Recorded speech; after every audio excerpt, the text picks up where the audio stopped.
So it's a very people-centered approach that's based on democratic principles to bridge the gaps between outside experts and professionals and local people, and again, building on their skills, and so they have greater say. What are the benefits? Why do we want to do this? I think that for those of us who've been working, we can see very clearly that it's a way of empowering community members to take actions on their own behalf so they don't become reliant on outsiders or outside aid agencies to always be initiating projects and helping them do things. We know that in terms of finances, that's often necessary, but they have ideas. People have ideas for how they would like things to, their own self-development, right? And to create a sense of belonging. We've heard this time and again over the past weeks, and that, hey, this project is my project. I have an investment in this because it actually means something to me and my family, my village, my community. And therefore, if people are involved, they want it to continue. They want it to survive. They want it to be sustainable over the long run, into the future.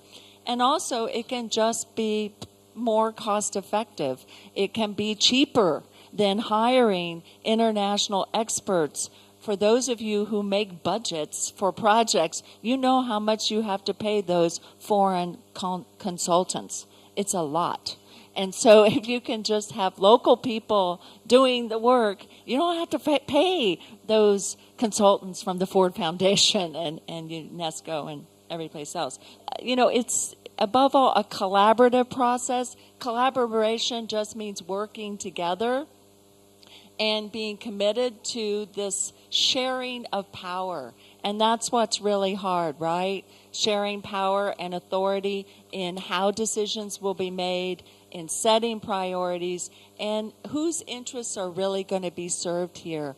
This question of interests and needs has come up over the past week in the sense that, is this project for tourists and economic development?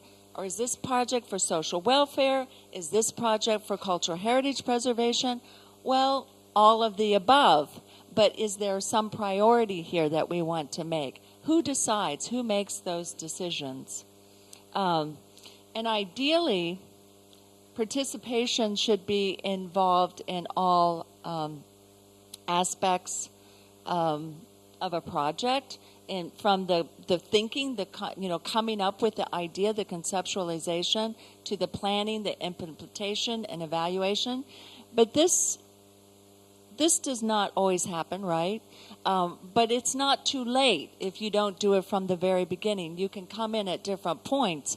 But if you wait too long and you wait until the end of the project or after you've made all the plans and decisions, and then you go to the community and say, hey, we have this project and we just want you to come in and do it, then people can be very resentful. They may not want to participate because they didn't have anything to do with it from the beginning. They weren't involved. They weren't given the opportunity to have a voice in the creation of a project. So then they're like, no, I don't want to have anything to do with your project.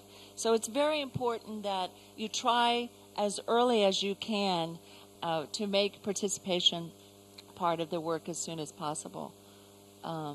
Well, as this slide says, it's important to remember that there are different levels and degrees of participation and collaboration that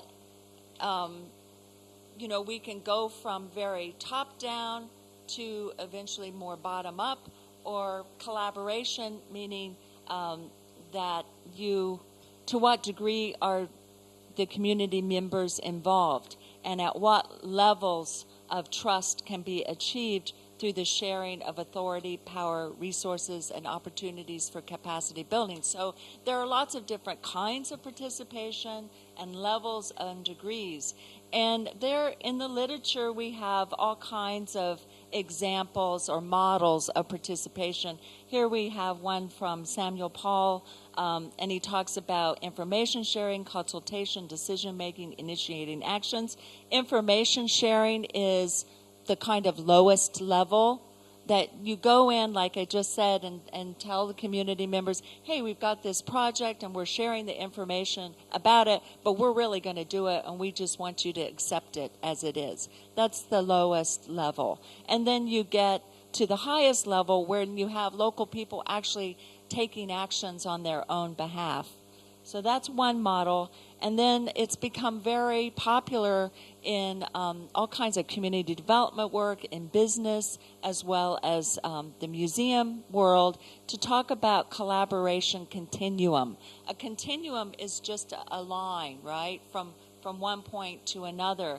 And here we have moving from networking, coordinating, cooperating, collaborating to integrating. And then this one is from another author, Himmelman. Exchanging information. As you look at this, you can see how we are basically progressing from building on from one level to the next. That each builds on the next, and that at the highest level of collaboration, you're really working together. It's not just sharing information or asking somebody to consult or something. You're really bringing your work together and trying to achieve common purposes and goals and enhance other people's abilities to gain knowledge, to have opportunities, to enhance organizational capacity. So those are just two models that I don't want to spend a whole lot of time on. Nina Simone, who is a museum person in the United States, this is a very interesting example of social technology and how important it has become in the museum world. This book is basically self-published based on a blog that she has, which I have the website up here. That's based on all kinds of participation in museums. She's very much concerned with the use of social technology like Facebook, Twitter, all those other things that people can use, that museum visitors can participate more in the museum in terms of exhibitions, but also with one another, sending messages and saying, hey, I'm at the museum right now looking at this really cool exhibit. Why don't you come over? And blah, blah, blah. You know, so it's very interesting. And she also has examples, international examples. And I think, you know, one of the things that she says, which we keep saying here over and over again, whatever you do, whether it's a collaborative process, whether it's an exhibition, that it's highly culturally dependent, that what works in one place may not work in another. We have to remember that what's going on in Singapore is fantastic and it's wonderful, but it may not work in a community museum in Thailand. It may be too different, and the technology may not be appropriate.